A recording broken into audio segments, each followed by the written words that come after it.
Games as Devotion, with special guest Dan Thurot. On this episode of Board Game Faith, the bi-weekly podcast exploring the intersection of religion, spirituality, and board gaming. He throws on you as well. Yeah. Better start over. What happened? Did I freeze? Yeah. Oh, weird. I'm sorry. Okay. All right, should we try it again then? It's like someone put a curse on you. Just the podcast about. About what? What is it about? What? Okay, sorry. All right, so I'll start again. Is that cool? Yeah. Do you think your internet's okay? Does it seem stable? So it's nothing. Okay. I'm not doing anything different. That was weird. Sorry. It's okay. I don't know why I did that. Okay. It's a good time to have it happen. True. Okay, we'll start again.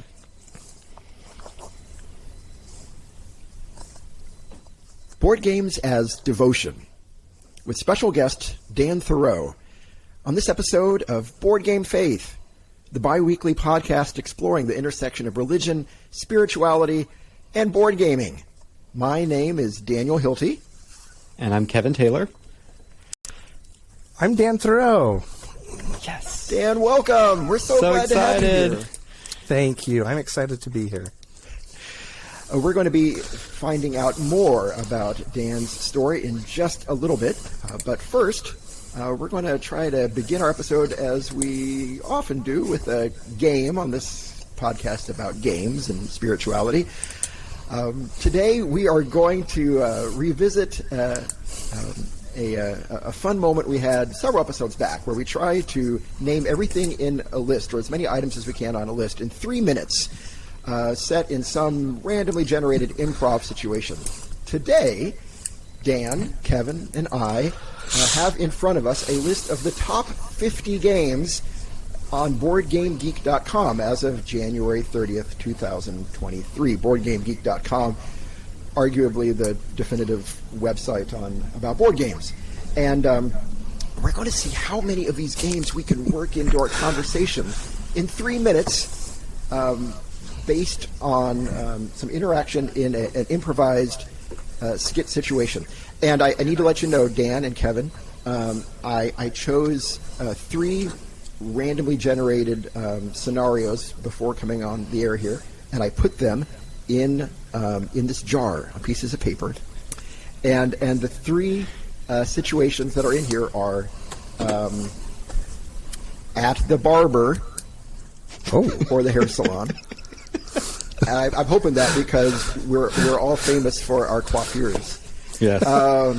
Or number 2 at the zoo, or number 3 at the hardware store. Okay. Does that all sound good? Yes. Okay. Pulling for hardware store. Come on. All right. And then we're going to do this for 3 minutes once this comes out. All right, you ready? Here we go. I wish we were all present in the same room, I'd have you draw out a piece of paper. Okay, here we go. The Academy Award goes to Kevin and Dan for being awesome. All right, here we go. They go to what is this? At the hardware store. Yes. Oh boy. Yay! Yes. Okay, all right. So we're going to do this without bell, right, Kevin? Yes. And why don't we do a total score? For this episode. We'll see how many we can, so it's a cooperative.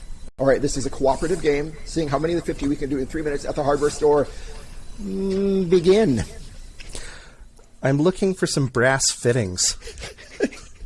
Well, just come on over here. I think we have some. Oh no! I just dropped him. Clank. Mary, what was that? Mary Kaibo, what was that? Mary. All right. Come to Cascadia, come to Cascadia, come to Cascadia. What exactly do you need these brass fittings for, my good sir? I'm British, apparently. I need to lock away some things. I have too many bones. Oh, yes. Brass fittings are great for locking away too many bones. I hope it helps you get to the root of your problem. Head west, sir. The west aisle, there's a small trail. Aisle 4B, the Great Western Trail. You'll find the brass fittings for too many bones. Mary Kaibo will take you there. And Mary, I think you'll find them right next to the sides too, if you're looking for them. Hardware store selling sides. It's terrible. Well, you're setting me at ease because of the pandemic. I came here expecting to discover a nemesis, and instead I feel a great deal of concordia with you. You know, I really feel like we've become fast friends as well. We should hold a feast, a feast for you, Kevin, my brother Odin. Who used to be the general manager. He used to be the general manager. Right. From now on, we are known as the crew. Yes, I was just thinking that. The crew. The crew shall feast. It's a good thing that we're not looking for brass fittings in our branch store in Puerto Rico. I hear that they're running short of them there. Though, I don't know, perhaps we can find them in... I don't know what to say. Some underwater cities? That's horrible. That's horrible. Right near the Toads and Old Men. So, the Croak and Oles.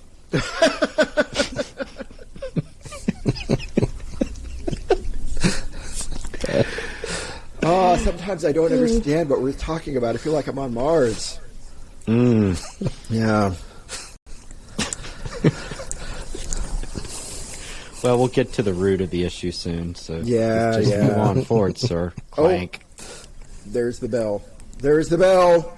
So there's the 3 minutes. We did the 3 minutes. So what were you going to go for, Dan? Yeah. Did you have something, Dan? I was just going to say, what a barrage of puns this has been. Yeah. We'll count that. We'll count that. I was trying to think of how to say. Do you guys want to go for a drink at the barrage? But I wasn't sure how to make it. The same one. Yeah. Well, it wasn't going to work. It was a real cascade. Yes. I couldn't keep up with you. I was out of sync. It was a anachrony. We have 1, 2, 3, 4, 5, 6, 7, 8, 9, 10, 11, 12, 13, 14, 15, 16, 17, 18. 18 of the top 50 games we were able to name. Okay, that's almost half. That might be more than I've played. Out of those top 50? Yeah. I'm curious. Yeah. Well, I think well done, everyone. That was good.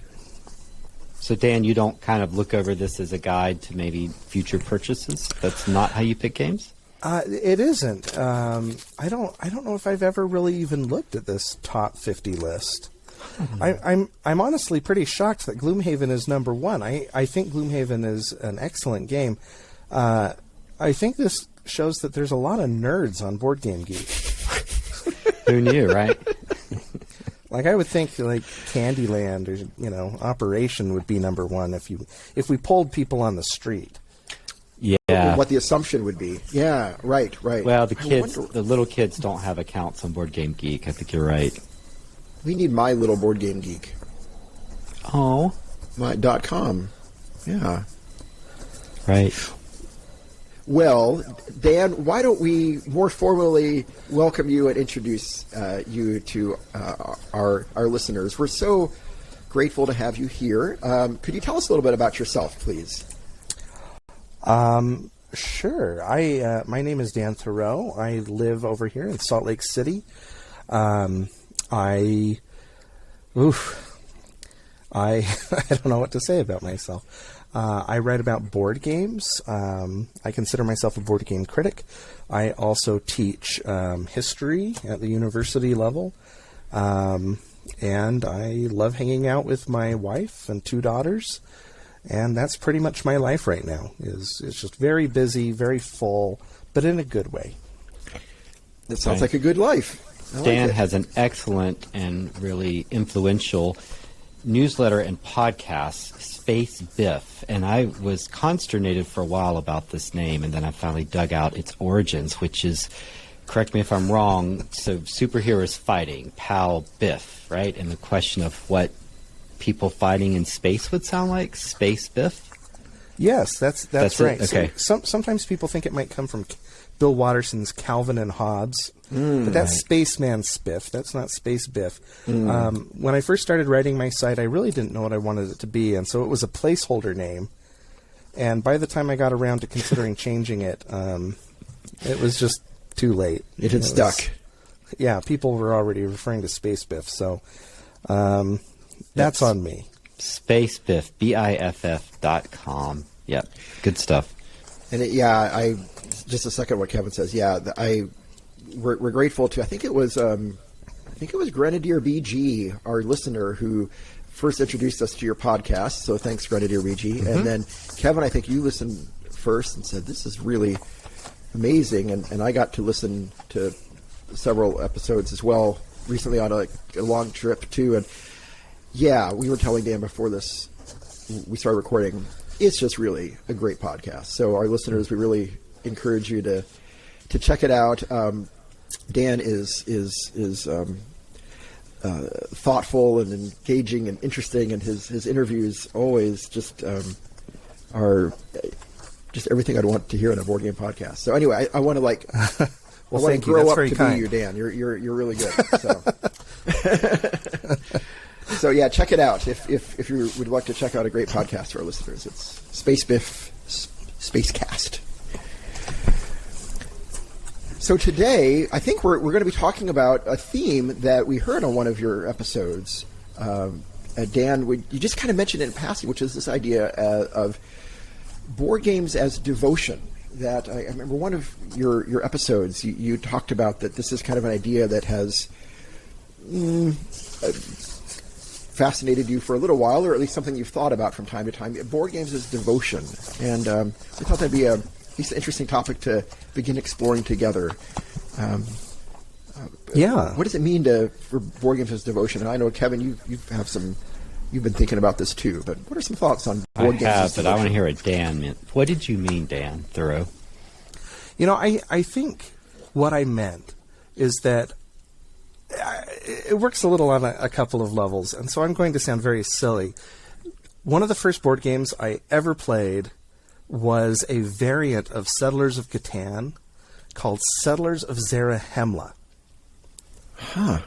And what this is, for those who don't know anything about the culture I grew up in, which is the Mormon faith tradition, Church of Jesus Christ of Latter-day Saints, more commonly known as Mormon, is the centerpiece of the Mormon religion is the Book of Mormon, which is this really wacky story.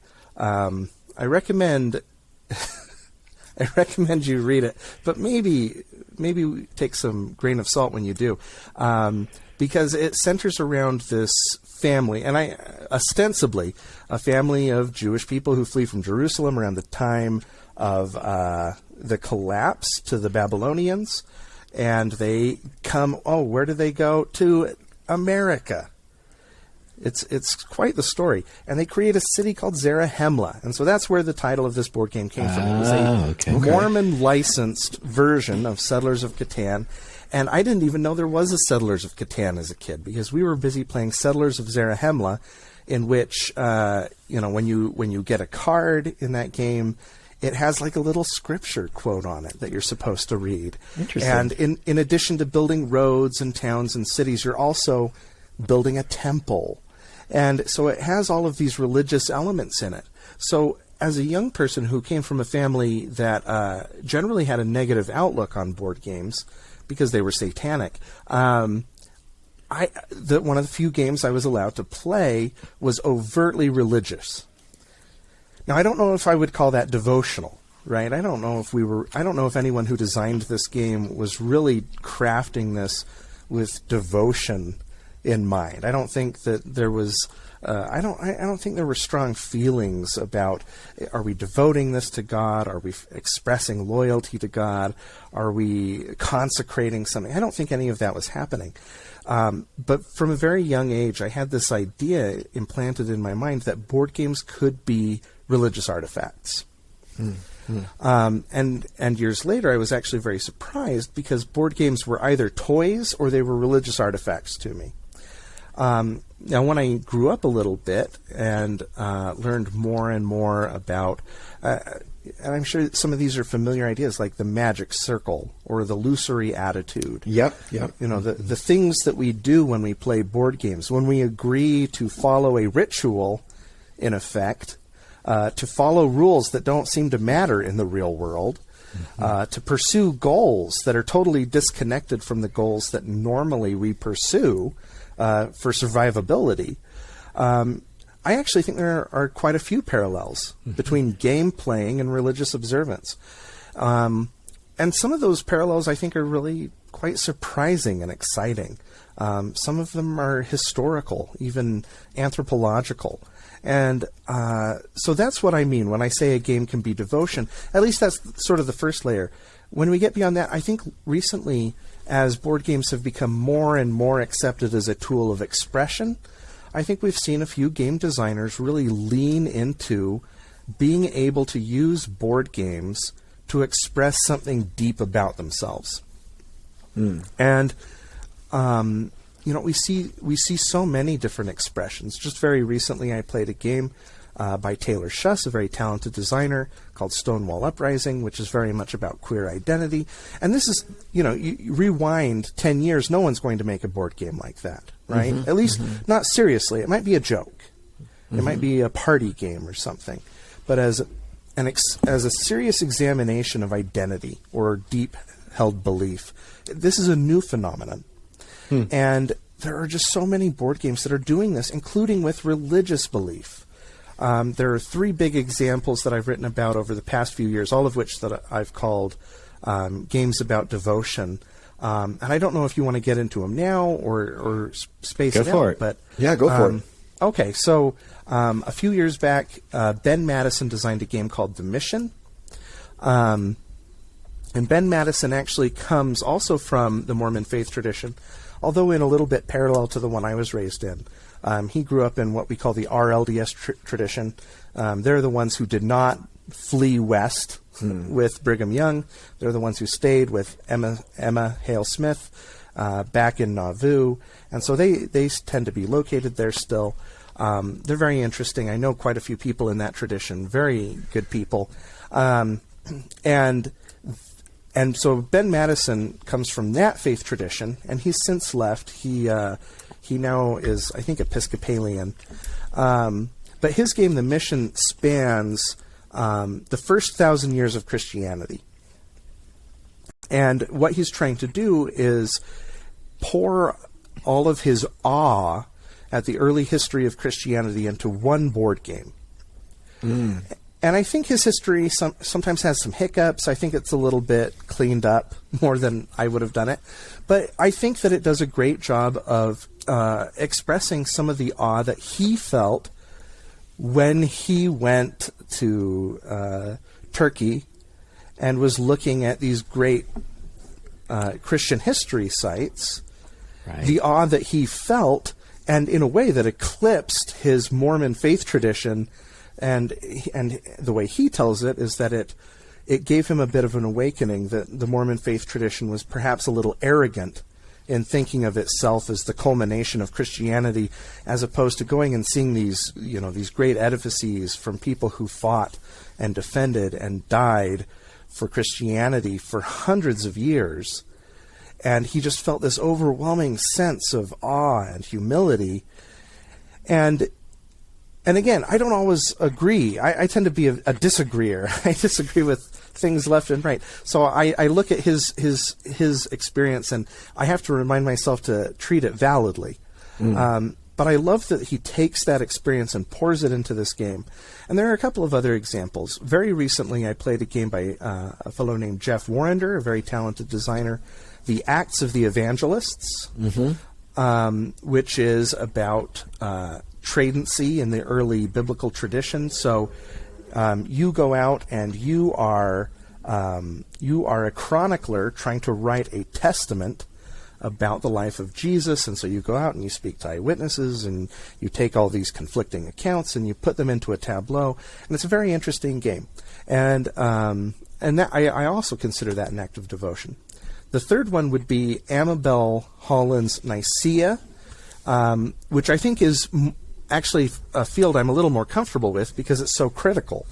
So Amabel, having grown up as a trans woman in a Christian faith tradition, and feeling both the impulse toward the divine, but also a bit of horror at the way the divine is often used by those in power to get away with things. And so to look at the Council of Nicaea critically, to treat it almost as, to treat it crassly. And again, it's one of those things where I think that it's very easy to have a knee-jerk reaction to it. I know I have some friends who value what came out of Nicaea, and so they look at the game that Amabel has produced, and they feel a bit of revulsion toward it. But I think, again, it's exhibiting something valid in the sense that it's about deep-held emotion. And I think it's about looking at crass politics and asking a question that I think every sincere religious person should be grappling with at some level. What happens when crass reality and the secular butts up against something that we consider divine? Can good things come out of that, or is it polluted? And I think that it's a game that digs into this tension without really resolving it. It raises the question, but it isn't ever so trite as to answer that question. I was fascinated hearing you talk about Amabel Holland's Nicaea on one of your episodes to listen to. I've never played it. Would you mind, just for those of us who haven't played it, like me, saying a little bit how does she explore these issues in the format of a board game? And maybe also Nicaea as a background. That's a famous Yes. church council meeting, right? So maybe unpacking historical background, because some listeners may not know that. Yeah. Thank you, Kevin. Yeah, so we have the Council of Nicaea, and you can tell that story in different ways. There's sort of the traditional devotional way, but the way that Amabel approaches it is that, so we have the Emperor Constantine, who he has decided to use Christianity, to join Christianity, to unify his empire. And in Amabel's view, the way she proposes this game, this is very contingent. It's a convenient thing because the Roman Empire in this time period is not very unified. And so the Emperor Constantine he converts to Christianity, he wins battles in the name of Christianity, he's using it as a political force and legalizing it. But at the same time, it seems these Christian bishops just cannot stop arguing about weird esoteric questions that ordinary people just never ask. Like about the substance of God, or about the proper time that Easter should be observed. And these problems are a distraction because the whole reason Constantine has done this is for the sake of unity. So Constantine is going to hold a council and invite all of these bishops in to debate and put to rest these doctrinal issues of esoterica. And in the game, one of the things that I think rubs certain religious people the wrong way is it's a negotiation game where you go in and you're also sort of bidding on stocks, where the stocks are different answers to these theological conundrums. But they have no value, no inherent value. So if you're debating, for instance, the substance of Christ, it doesn't really come down on one side or the other. It doesn't care. It doesn't say this is correct, this isn't the correct answer, and this is the wrong answer. They're just, here's two answers. And what is correct and incorrect really comes down to who votes for what. Wow. And so you come out and you invest in, I'm going to say that I value one answer to this problem. You're not actually having a theological debate. You're having a popularity contest. And at the end of the day, whoever has built themselves into the most popular leader is going to win. But at the same time, there's a bit of fear, an undercurrent there, because if you treat someone too poorly, if you drive them out too much, they might turn around and create a schismatic branch of Christianity, and they might end up winning instead, because they use this period of divisiveness to their own purposes. And so this story ends up saying, can something good come out of base politics? is something like the Council of Nicaea, is the Nicene Creed. Are these things that are rooted in, why do we inherit them as statements of belief? Do we really know where they came from? The more that we study these events, it seems like there was a lot of base politicking going on. Our Arian heretics is Arianism, the belief that basically lost at the Council of Nicaea. What is heresy? What is orthodoxy? And this game asks all of these questions, I think, actually rather beautifully and simply, and they can be incredibly uncomfortable. But the reason I think it's valid is because this is a young trans woman exploring these questions from a perspective, from the very nature of her identity, is by many creedal Christians considered heretical. Right. Interesting. So you're thinking of from everything the place about of the her creator, identity author. doesn't conform. For instance, and I don't know how this is in your faith tradition, but Mormonism, the faith tradition I grew up in, Mormonism is in an interesting place because Mormonism, a few decades ago, released a document called A Proclamation to the World on the Family. And in that document, Mormonism came out in defense of the nuclear family against, like, homosexuality, all sorts of queer identities. Now, the irony here is that this document has never been canonized. The church has actually never gone to the effort to pass this document into the level of Scripture. It's basically a legal document. But this document is endlessly discussed by mainline Mormon church leaders as though it were very important. It's taught in Sunday schools. Twice a year at General Conference, somebody is going to bring it up. So this is treated as Scripture in the Mormon tradition, even though it's never actually gone through the hurdles of becoming Scripture. And so it's very interesting that, for instance, in my faith tradition, I grew up in a tradition that demonized homosexual people. And it still does, to a degree. Now, it's softened somewhat, and if you ask a lot of observers, Mormonism is on the path to softening a lot of that language, overcoming what the Proclamation on the Family has done.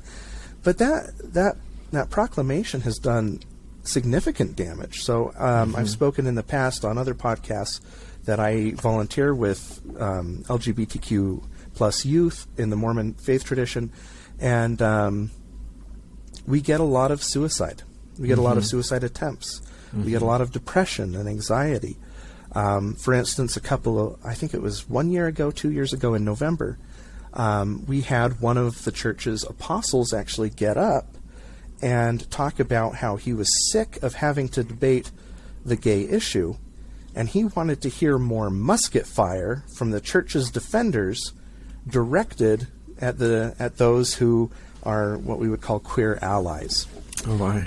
And that was a very unfortunate metaphor for a group that is constantly threatened physically, often at the end of a gun barrel, for a church leader to give tacit approval to a firearms metaphor.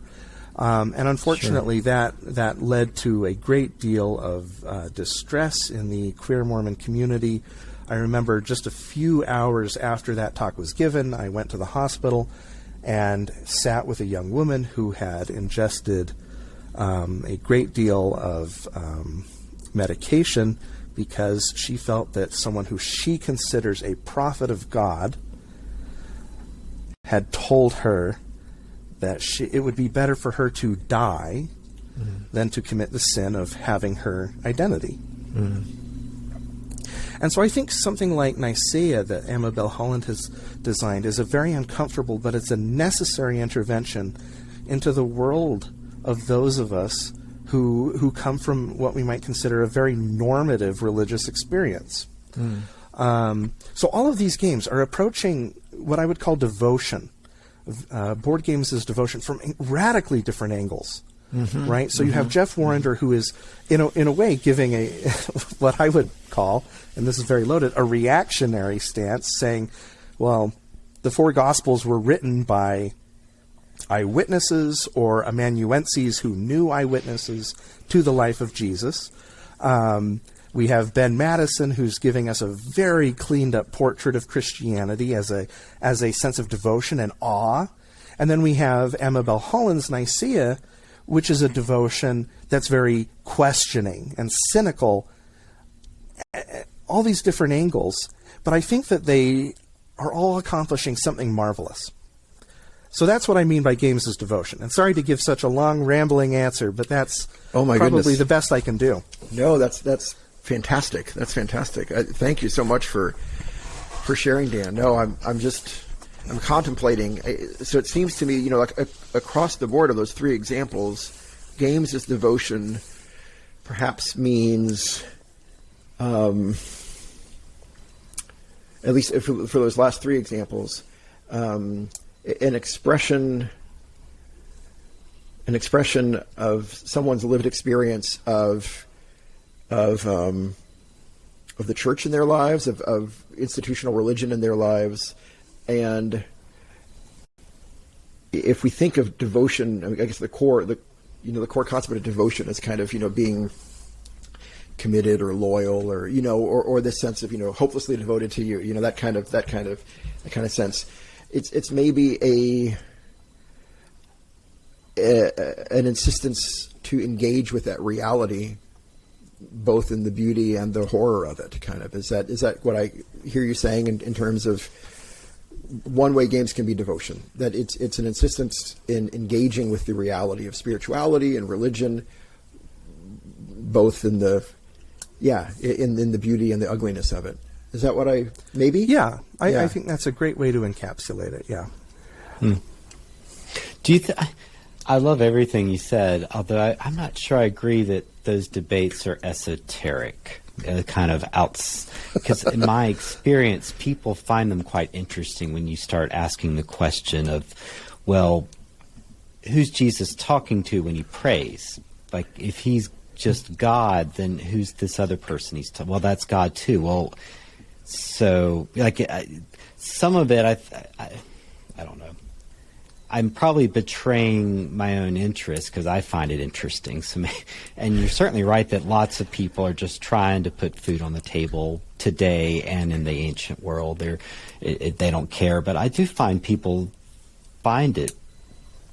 I don't know. It's not as esoteric to me as, say, mechanical engineering. Sure. Right? Like my car just works, and I've offloaded whatever they do with batteries or whatever. Like, I don't know. There's plus and minus, and stuff moves, and right. But if you're religious, I think these questions naturally arise of, well, what do we do about all? These are not in Nicaea, but questions such as, what do we do about all the genealogies in the Bible? Are all scriptures of equal worth? If God is Father, is God male? That kind of questions are kind of, I don't know. I think a lot of people actually find them interesting. Not everyone. What are your thoughts? I agree with you, actually. Mm-hmm. When I say esoterica, I'm principally meaning esoterica in the 5th century. Okay. I think that one of the things that's so interesting about having this sort of discussion is the things that we bring as assumptions to the topic. Mm-hmm. An example for me would be, I often teach a course where we talk about transitions in Christianity, where what we do is we look at the history of early Christianity, and one of our central questions is, how did we become Christian? And it's a very difficult class because we have to work backwards.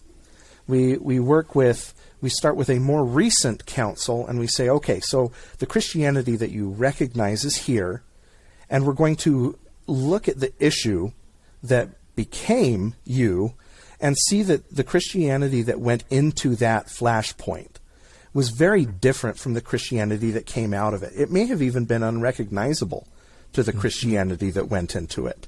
So, for instance, to use the example of Nicaea, at a certain point, Christianity is sort of a wild west of ideas. And you've got adoptionists and you have Montanists and you have all of these different sects, and none of them are really considered heretical because there's no orthodoxy.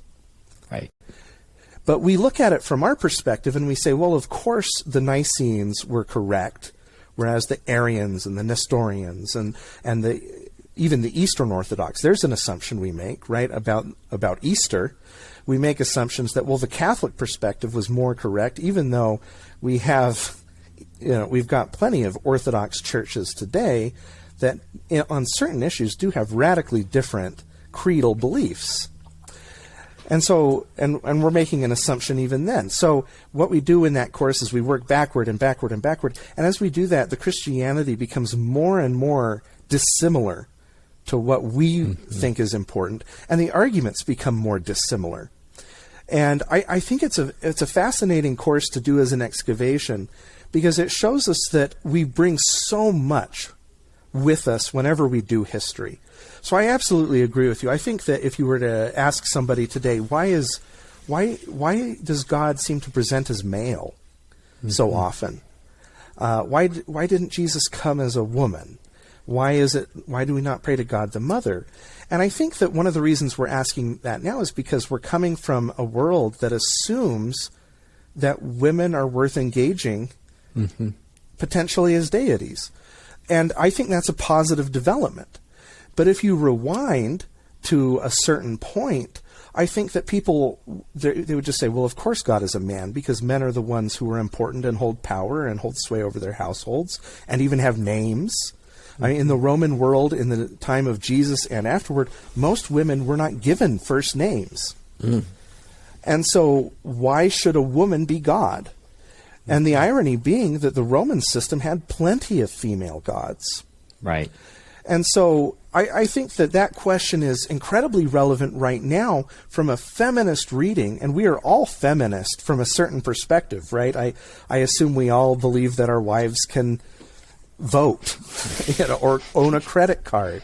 That was only legalized in the latter half of the last century.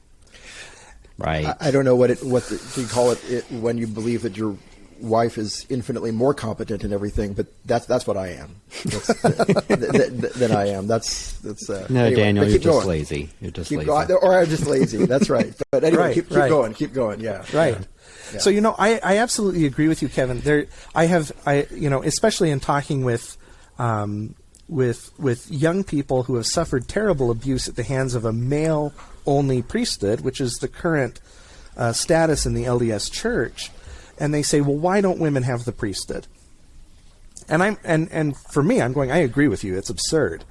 But this is a question that is relevant now and wasn't quite as relevant. I don't think it was irrelevant, but it wasn't quite as relevant when the priesthood that our church, my faith tradition, uses was first formed. It just wasn't. And we're taking that assumption, and it's a good assumption, but we're applying it to different modes of thinking, going back and back and back. So when I say esoteric, I'm really only referring to the things that average people would be asking in the 5th century. Right. And I think they were somewhat different questions. I think that their questions would be more along the lines of, well, why is this God even better than my pagan gods? And that's the sort of conflict we see in the 5th century, is they're not really asking questions about substance. They're in a very pluralistic society and saying, well, what do you mean I can't worship Jesus and Zeus? That's an absurdity. And that's the sort of question I think that would matter a lot to an ordinary person in the 5th century, whereas, questions about like Homoousian probably don't matter at all. Right. And people are probably Arians just because they liked Arius, or their cousin was Arian, right? They weren't going in and examining their beliefs and then deciding whether they checked the boxes or not. They were probably just going with cultural issues or just deep personality issue type things, that just what most people do. It's out of habit or what they're attracted to, or maybe the Arians had a better basketball gym or something. Well, and think about how confusing it would be if you were living in Alexandria and you had Arius and Athanasius both Alexandrians, and they kind of both have their clients. They both have people who adhere to them, and like with the Protestant Reformation, one of the things we find is a lot of the time people's religion is just dictated by who they're near. Right. And they'll go and they will fight and die. And I think that raises some very serious questions about power and about devotion and about is if there is a God, is God honoring both sides of that equation, because both sides are going out and praying. They're being fired up by preachers and bishops. What is a loving God doing with this mess? And I think that's one of the places that a game like Nicaea can be very enlightening, because it asks some hard questions that I think as religious people it's very difficult to confront. Has a board game ever changed your mind about something, or changed your heart about something? And I'm asking this of myself too. I'm trying to think through it. Have we ever, or has it contributed to a change of heart or mind or spirit in any of us? I'm wondering about this too. That's a great question. I don't know if it's changed my mind. It's helped me understand myself and others. Yeah, whether you're comfortable with lying in a bluffing game, or can you lose with grace. So there's sort of that personality, moral fiber. It's helped me deal with some of those things. Has it changed my mind? And some of the games like Cuba Libre or Pax Pamir do get you to think about how little you know about the rest of the world. Mm-hmm. So I did not realize the casinos were such a factor in Cuba's history until I played that game, and I'm like, oh, they're here, right? And I guess I kind of knew it from the Godfather movie, but hadn't really thought about it. But I don't know if it's really changed. It hasn't changed me like some books have changed me, or probably seeing Star Wars at age 10 just forever left me, a true believer. That's changed. That changed all of us. Yeah. Anyway, I don't know. What are your thoughts? That's a hard question. I'm trying to think if that is the case with other art forms as well. I think books. Right? Books? Don't books have a certain power to I really think they transform lives? But I'm not sure about movies. Remember Mel Brooks? Sorry, Mel Gibson's The Passion. It's funny. The Passion of the Christ was going to transform the country, and it kind of was really popular, and now nobody watches it anymore. So I don't think film has the power that books have had. I don't know. There's this book, A Theory of Fun for Game Design, by Rafe Koster, that ends, which would be great to talk about on the podcast sometime too, but which ends with this question: how can we elevate board games or how can we elevate the perception of board games to the level of art, of everything, of movies and books and theater. Part of his argument is that elevating board games to the same level we elevate other art means the development of folks like you, Dan, who give very thoughtful critique and criticism of board game as an art and take it seriously. But he ends the book with this question: that can board games create a meaningful change in life in ways that maybe perhaps other art can as well. I guess maybe that's a debatable assertion in itself, but anyway, you're going to say something, Dan. I think they can. I think we have to understand that every medium has its own demands and its own opportunities, right? I think we would all agree on that. With that said, I think that once we take that into account, once we're accounting for those opportunities and limitations, I think board games really can open up. And I think a lot of it just has to do with the design intentions? Is this game being designed to be sort of fluffy and fun? I think the Eurogame movement transformed the landscape of board games, and for the better. Mm-hmm. But one of the things that the Eurogame movement did, that we're getting over this, but it's still having some unfortunate trickle-down effects, is this idea that settings don't matter. Mm-hmm. Mm-hmm. Right. That, you can have a game about colonizing Catan. Exactly. Yep. And the game says nothing about colonizing. Right. It doesn't even really say anything about whitewashed colonizing, right? It doesn't say anything about frontier hardship. It certainly doesn't say anything about indigenous displacement, even though the first edition rulebook had natives in it. I didn't know that. Yeah, as one of the images. Huh. It's not as though you're colonizing. There's this presumption. You're colonizing land without people. Right. Right. First of all, that doesn't happen very often. Right. But secondly, the game rulebook does seem to acknowledge that there are people and there are bandits, which the presence of bandits kind of presumes a power structure. But the game, I don't actually think it's fair to assess Catan on those terms necessarily, because it's just so clearly just a setting that is so divorced from any of the questions it could ask, as opposed to you go and play something like John Company, brought it up, which is about colonization.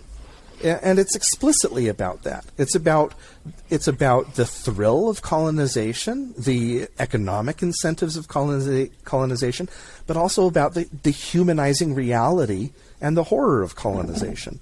And it is trying to be about those things. And so the game designer of Catan, pushed the hobby forward. Mm-hmm. But it doesn't bear the same sort of analysis that John Company does, or really that a lot of modern colonial Euros do, where they want to get closer and closer to a sort of historical verisimilitude without really grappling with the horrific realities, in many cases, not even the banal realities of those settings. Now, for example, I think there's a wonderful example. It was one of the best games of last year. It was a title published by Hollandspiel, and it was called Heading Forward. By John I don't know if he pronounces his name Dubois or Dubois, but John Dubois's game Heading Forward, which is about having suffered a traumatic brain injury.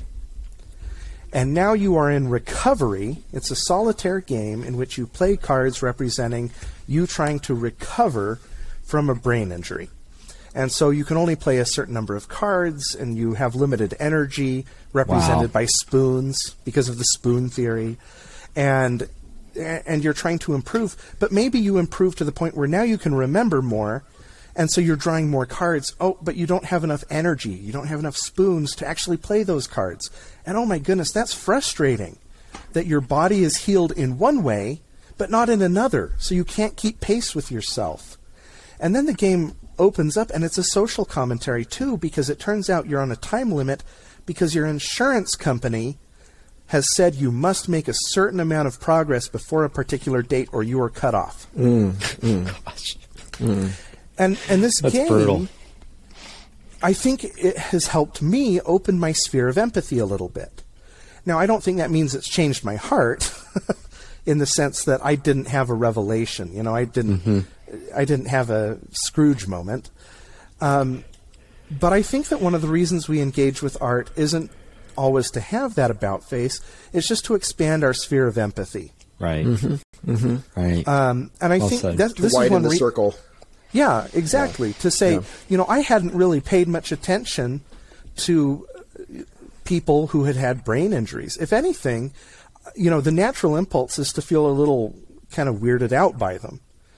But to have a game that proposes that, no, they're trying very hard. You don't know the circumstances behind a person's life. It's possible they're suffering from a predatory social system. At the same time, they're suffering from an injury. I think it has helped me to expand my sphere of empathy just a little bit. Mm-hmm. Right. Mm-hmm. Even into an area where I was already trying to be conscious, just by showing me a little bit extra that I wouldn't have been witness to otherwise. Yeah. Go ahead, Kevin. One of the things that is you're commenting makes me think of that I have read and thought about. Books have this wonderful ability of you identify with certain characters. And, of course, you're chewing through the words, and you can stop and rewind and go forward in a marvelous way. Yeah. Plays, movies, and TV don't really have that because you can't get in someone's mind, and you can't really stop it. And you kind of can now with Netflix. You can go back, but in general, we might pause it and take a bathroom break. But you pretty much just go forward and you're done. You don't have that flipping backward in a page experience. So as Dan was talking about widening the sort of the mental circle or landscape, it seems to me board games are more like books because you can pause and you can kind of think things through and you identify as someone in this game. Whereas when you see a play, I mean, there's people you like and you identify with them, but you're not in their head because they're out there. And you can't sort of pause or deliberate because it just keeps going.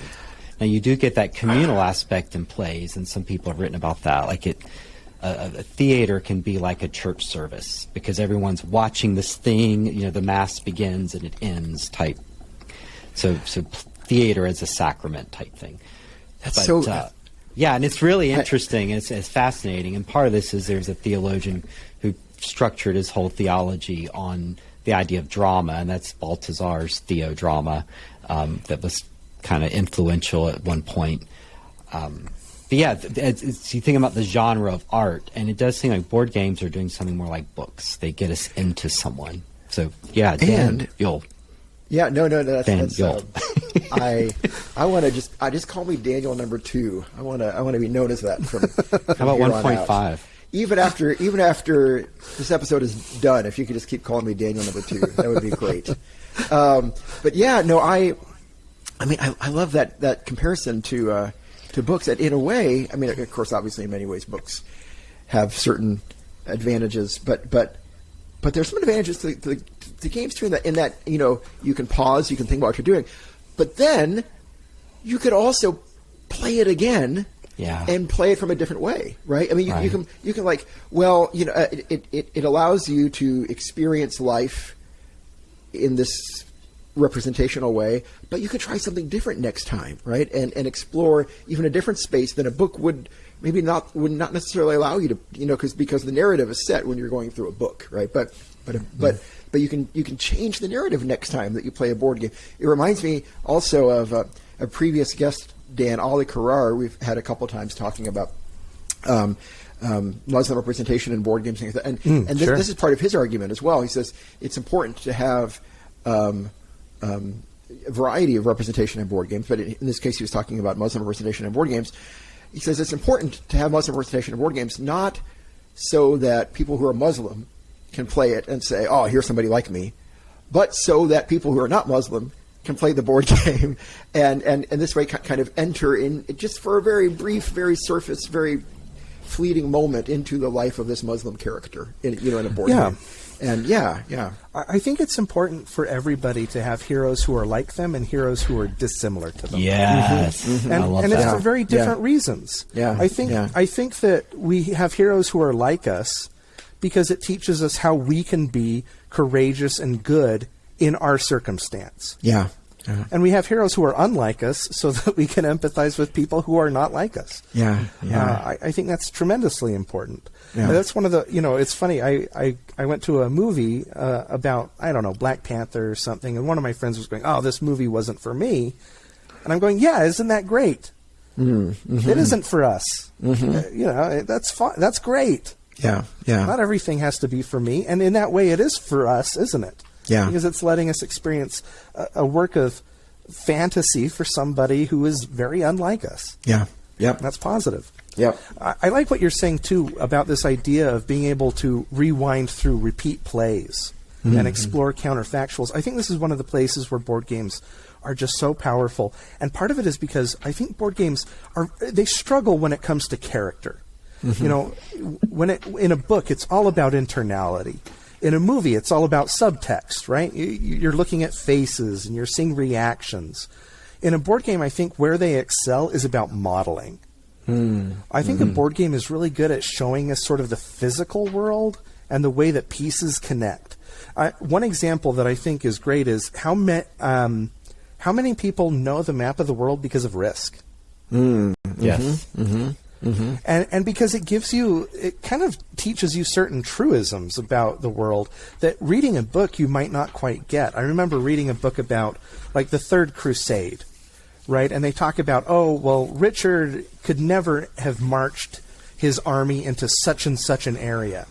And just reading the book, you can go, well, why? Why is that? But if you put that on a map, and if you have a system where, you need to feed your soldiers. And I'm thinking about Volko Ruhnke's recent Levian campaign series, where you have to pay for the wagons and the sleds and everything to move your people, and you have to have provender. And let's say you go raid a castle and you get a bunch of cows. Well, now guess what? You're going to very slowly be retreating out of enemy territory. And because these things are written into a game, I think it actually illustrates something better than a book does. You can see the way that Australia is kind of isolated. Or you can see the way that mountains really are hard to cross. Or, a medieval army actually can't get very big just because agricultural practices aren't supporting. No wonder Europe was a bunch of tiny little kingdoms. And this sort of, this is all modeling. And it gives us a very different sense. We're not getting like direct human-to-human empathy all the time, but I think we are getting sort of a systemic empathy, which is one thing that I actually think we're very much lacking right now. I know in conversations about, in my faith tradition, and as ever, I want everyone to take this with a grain of salt. I'm not the best representative of the Mormon faith tradition, but my local stake, which is a group of wards or congregations, put on a meeting specifically to talk about women's issues. And specifically the women's issue of women not having the priesthood, because that is still an enormous hang-up in the Mormon faith tradition. And so I was invited to go because I had done a lot of my doctoral work on the history of women in Christianity. And so our stake president reached out and said, hey, I know you are a little bit, this is part of your career. Would you like to come to this event and maybe help out with it? And I'm going, I don't think you're going to get what you're looking for from me. But I'd be happy to come. And it ended up being a very raw experience. And the reason was, you ask anyone in that meeting if they're a sexist, right? Or you ask your average person if they're a racist. Do you hate black people? Do you think black people are less than? And most people are going to say no, right? You don't have that personal animosity. But then you ask a question like, well, are there systemic sexisms in our culture? Or systemic racism in our culture? And many of those same people, at least in my experience, will say no.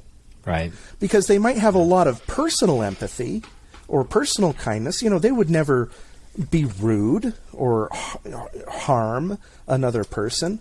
But when it comes to a system, they don't have the empathy necessary to see that maybe the system has its own ingrained prejudices. And this is one of the things that happened at this women's conference as we were going, and of course a lot of men were willing to say, well, yeah, women should be able to be mothers or have a career or do anything they want. But then you ask them, well, should we legislate so that there's less of a pay gap for women? They're, well, oh no, because there's no problem. So lots of personal empathy, not much systemic empathy. And I think that's one place where board games can really make up a difference. It can show us what a map is. It can show us why certain countries are maybe more bounteous than others. It can show us how logistics work. It can show us how an economic system privileges some over others. It can show us how an insurance company, in having a flat evaluation system, is accommodating of some and utterly unfair to other humans. I think that's tremendous, and board games are doing that in a way that is really pretty much unique to that medium. Which is why board games make the world better. I love that. This is so. The thought of that of board games being especially well designed to help us model ways of interacting with reality, and maybe even kind of model both current reality, but also envisioning maybe how. Well, that's kind of you to say. Yeah. Thank you. No, I mean that. Yes. So if they want to follow up with Dan Thurot, reach out and follow him on spacebiff.com, where a excellent newsletter comes out, and you can support his work there in terms of donations, and you can also listen to the podcast, Space Biff Podcast. Any other ways that folks can connect with you, Dan, that you'd like to share? I am on Twitter at Dan Thurot. I am not on the other socials. I can barely handle the one. Understand. Well, and Dan, we would, Kevin was saying this earlier, we would love to have you back, to talk about board games and aesthetics and spirituality. And, if we could grace us with your presence again in the future, that'd be awesome. I would happily blacken your door once again. Great. Well, awesome. This has been wonderful, Dan. Thank you so much. This has just been a very special episode, and thank you for having me. Yeah. We're grateful. Next week, or next episode, which will be in 2 weeks, we're going to be exploring spiritual lessons of cooperative games. Besides just that cooperation is good. So find out what other we need a more sexy title than that, but we're we need a better title.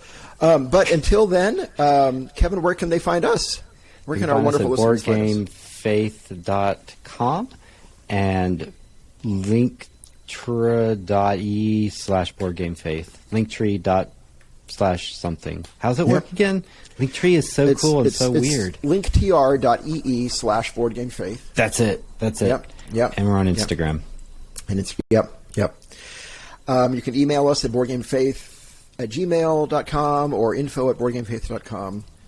We would love to hear from you. Or if you send a carrier pigeon towards Missouri, it may reach Daniel Hilty. Yeah, care of the Mance. I will be looking with my carrier pigeon telescope to, yes. for it. Dan, thanks again. This has been great. We're grateful for you and for the great work you're doing. Please, check out Space Biff. It's excellent. Yep. And Kevin, thank you. And listeners, most of all, thanks to you. We really appreciate your spending some time with us, and it is an honor and a joy and a privilege, and we're grateful for your taking a little bit of your day to hang out with us. That's right. Goodbye, friends. Bye-bye. Bye. All right.